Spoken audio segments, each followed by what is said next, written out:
Healing the pain of disappointment. Hi, I'm Anne-Margaret with this week's Sacred Sunday message to raise the vibration of your body, mind, and spirit.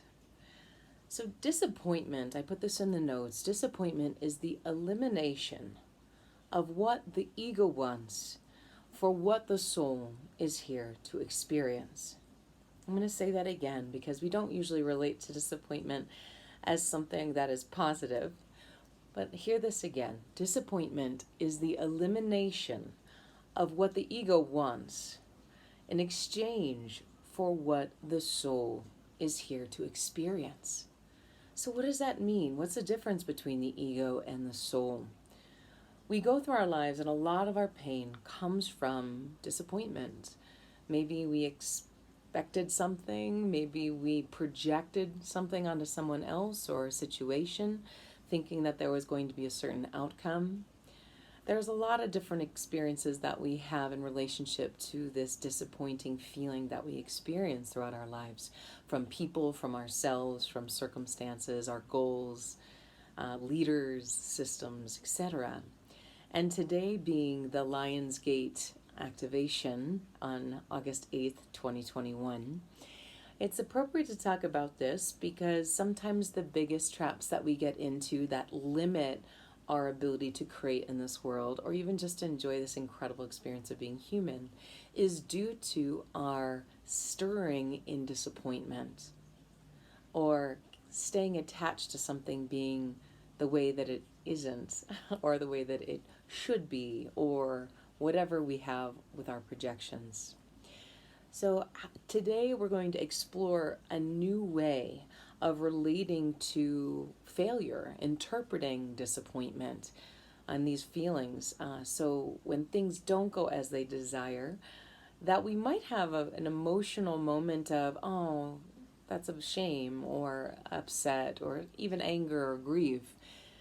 But at the next moment, we can alchemize that feeling into something that really extracts gold from life, forwards the way that our soul desires to go, and we'll get into what that difference is between the soul and the ego.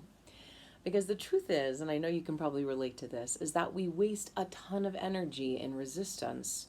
When something has disappointed us, or someone has disappointed us, or we've disappointed ourselves, we'll stir in that little eddy on the side of the river of disappointment, like, oh, I really want things to be different than the way that they are, rather than accepting them, pivoting, and moving on.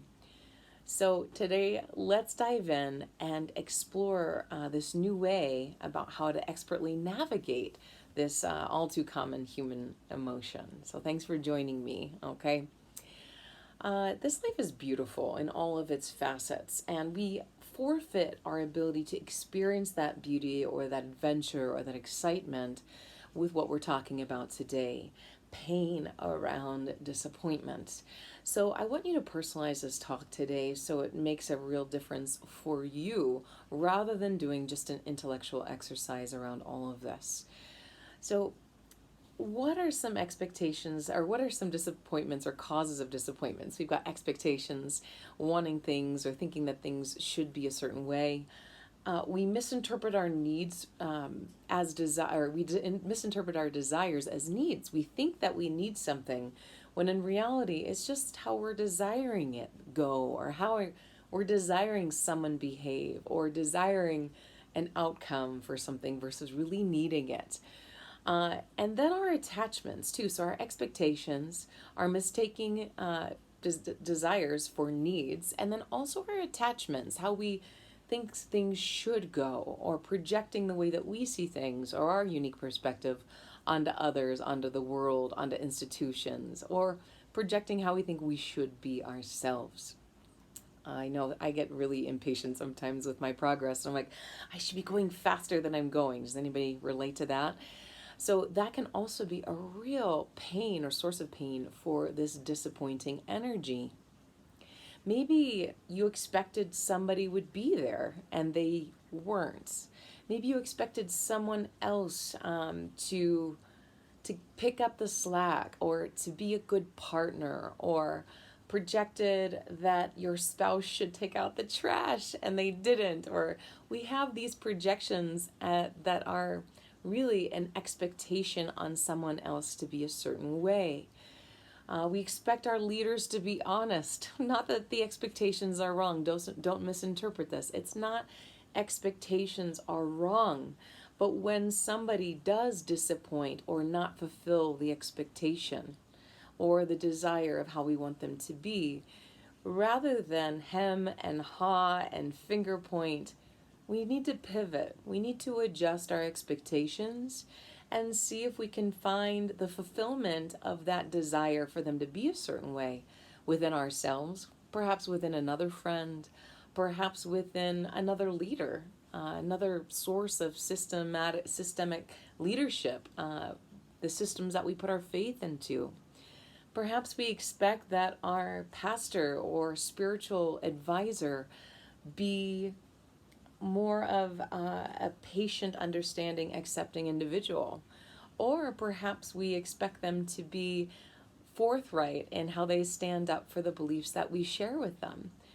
And their humanity reveals itself. So there's a lot of ways that we can adjust things that are within us, our expectations, our projections, our attachments, and our mistaking our desires for needs. We can adjust that within ourselves so that it's not as though we go through life not needing anything from anybody, but we can adjust to be smart that we are getting those needs fulfilled from those who we can truly embolden and empower with the leadership that they deserve or the position in our life worthy of our time and attention. How many times do you feel like you're given to somebody and they don't give back? Or you expected that they could resolve conflict and you disagreed with them, and the moment you disagreed with them or stood up for yourself or called them out on something that they did to you and said, hey, this wasn't okay with me, they weren't okay with that anymore because they were used to being on the pedestal that you've kept them on. They were used to you walking on eggshells around them rather than being authentic, rather than being honest with them and saying, this hasn't been okay with me for a while. They're expecting you to behave as you have treated them regularly in the past. So this energy around the Lion's Gate, this energy right now that we're all experiencing, and just the reality of being human, is change. It's guaranteed change. And when change enters the picture, change can be something that's really exciting, something that we didn't expect, that was better than we could have dreamt of. But today we're talking about disappointment. So when change comes, that you feel disappointed around that change. You feel disappointed around something changing, shifting, revealing itself. That's the energy we're going to be facing quite a bit right now. So the work that you're doing today with me and being conscious of this week, with this week's Sacred Sunday theme, will help embolden you and keep you grounded in a place that you can be more resilient. You can adapt rather than be in that space of entitlement or being in that space of should or projection or resistance, okay? Because that's a place of attachment, and that is the root of all suffering anytime we're in resistance. Okay, so how can we be adaptable? How can we be a true leader rather than a dictator? We look at other people like, ooh, they're dictators. But how are we dictators in our own life? If we're not okay with people disagreeing with us, we're being in that dictator archetype. If we think that our way is the right way and really the only way worthy of walking, we're being dictators. We're not allowing ourselves to be true leaders. Leadership is leading the way that you, in your sovereign self, in your ability, your free will to choose and go your way, is to truly shine brightly like that lion energy that we're talking about today with the energies that play. Be emboldened to be the leader that you want to see in the world. Gandhi said, be the difference you want to see in the world. All right, be the leader that you want to see. Rather than sitting on the sidelines and pointing your finger at all the people who you think should be doing this or that or believing the way that you think, be a true leader rather than a dictator. So what are some things that we can be disappointed in? Let's break this down. We can be disappointed in ourselves. We can be disappointed in authority. We can be disappointed in our colleagues, all right, our fellow humans walking around with us, or maybe at work. And also, you can be disappointed in who you are the authoritative figure to. Maybe you're just a teacher and your students are really being disappointing. Or maybe you are a parent and your children are being really disappointing. Or, fill in the blank. But also, what we can also be disappointed in is systems. We can be disappointed that systems aren't working. And in this Aquarian time, we are having a new moon today too, between two Aquarian full moons, which is a very rare thing. But as we've just moved into this new age of breaking down of systems that are no longer serving us, that are old, that are outdated, that are keeping us in a subservient energy, glorifying or raising up humans into levels of authority, creating false gods in the world, rather than honoring this potential, this God energy, this gift of free will, this gift of life that we have to create ourselves as we choose. Rather than put people up on pedestals, the breaking down of systems are happening so that we can know ourselves and our potential to begin to lead in a way that we once followed. So this energy today is very much about adaptability. It's about resiliency versus entitlement. What do I mean by that? When things don't go your way, when disappointments happen, rather than feel entitled and say, well, they should be this way because I am this and they are that to me. Maybe it's your spouse, right? Maybe it's your kids, maybe it's your parents, maybe it's your sister who is not emotionally available. Maybe she can't forgive, or your brother doesn't show up, or your kids are not who you want them to be, or your parents are not accepting of your choices. They're all entitled to be who they are, right? That's their sovereignty. So being a leader versus a dictator is honoring, accepting other people in your life. I wore a little peace symbol on my t-shirt today because the way that we find our own peace in ourselves and in the world, it's got to start with us. It's acceptance. It's not resignation. It's not rolling over and letting people bull you over with a steamroller. No, it's acceptance. It's accepting what is in the moment and then pivoting to co-create or be resilient in what you're facing so that you can still pursue your goals. You can still pursue your vision, but you're not tripped up by things not going your way. It's a very childish way of being when we don't do that. It's like we're throwing little tantrums at people or things or life circumstances that aren't going our way. It's time we grow up, right? So what are some specific examples in your life? Think about that right now. The Olympics, maybe there's a thwarted goal that you had and you didn't meet it. Or maybe there's a project that's taking longer. Ooh, that happens in my life all the time, right? A project that I think is going to take 1 month takes a year. And instead of staying in that disappointment, maybe you have a way of seeing somebody else, or they have a way of seeing you, and they don't see your humanity. They don't see that things actually don't go right in your life. Maybe you have a difficult time realizing something in your life. Nobody knows what that's like to be in your shoes. They're not you. So it's important to remember when people project that onto you, thinking, oh yeah, she's got a silver spoon, or oh, he's got everything and doesn't have to deal with what I have to deal with. Oh, it's so short-sighted, isn't it? It's so egotistical. It's thinking that your version of reality, your ego, your way of seeing the world is the way of seeing the world. Your way of seeing that person is the way of seeing that person. Versus the soul. So let's go back to that initial quote in the beginning. Disappointment is the elimination of what the ego wants. The ego wants to stay secure. The ego wants a comfortability. It wants to stay in the comfort zone, wants predictability, wants control, wants dictatorship. The soul is here to experience something very different. It's not here to be all cushy. The soul is here to experience the gamut of the human emotional experience. The disappointments, the grief, the rage, the anger, the challenge, the adventure, the climbing of the mountain rather than just getting to that success. It wants to experience devastation. It wants to experience depth of pain. Why?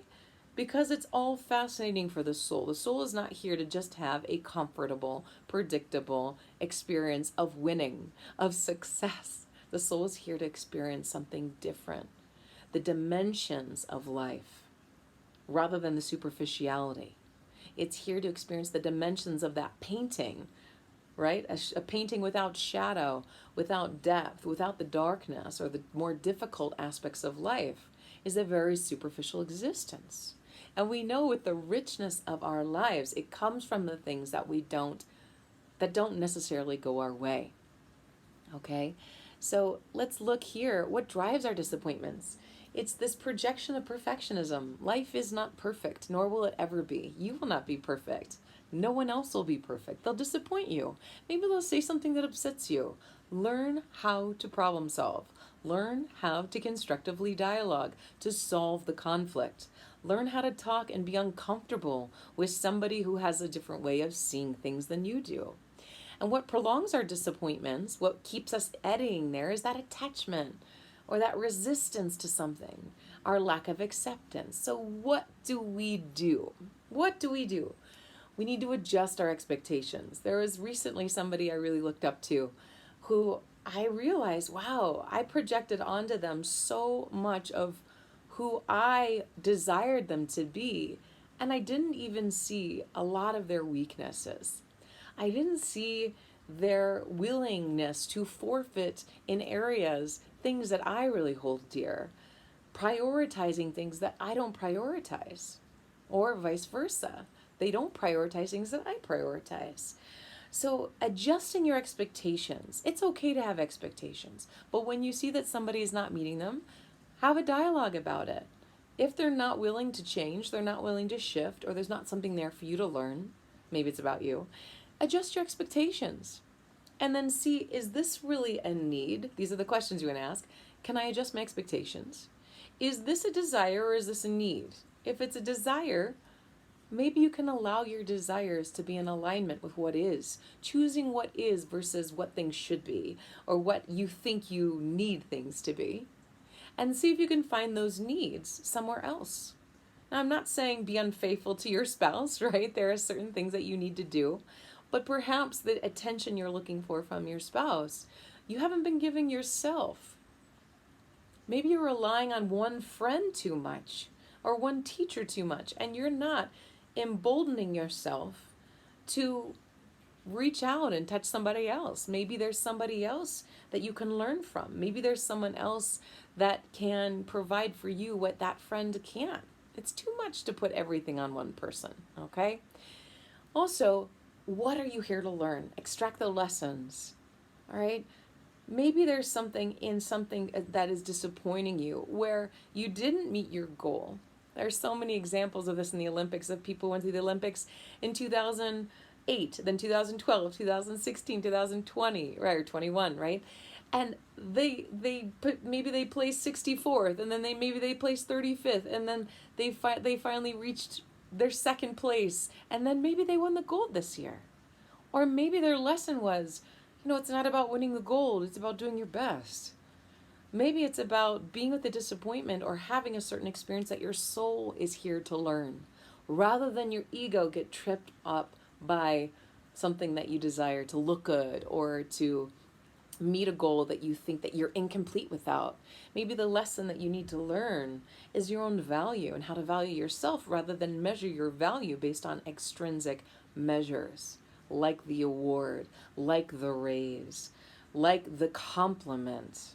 Don't be a slave to the extrinsic measure of your value and self-worth. And then the last thing we do here, so we got to adjust our expectations, check, is this a need versus desire? Extract the lessons, and then the last thing is pivot your intention. Maybe your intention was to win, and now your intention is to have fun and enjoy the experience.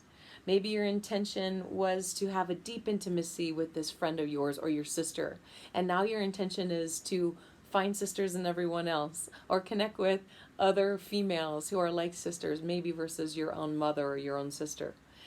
Pivot your intention and stay open-hearted because we never know what's right around the corner. All right. Thank you guys so much for joining me. And remember that that disappointments are it's just the elimination of what the ego wants for what the soul is here to experience. All right, I'm Anne-Margaret with Raise the Vibration. If you need one-on-one help, just reach out to me directly. Please feel free to share this with anybody who you think needs it. Have a beautiful day, and until next time, keep raising the vibration. All right, everybody. See you later.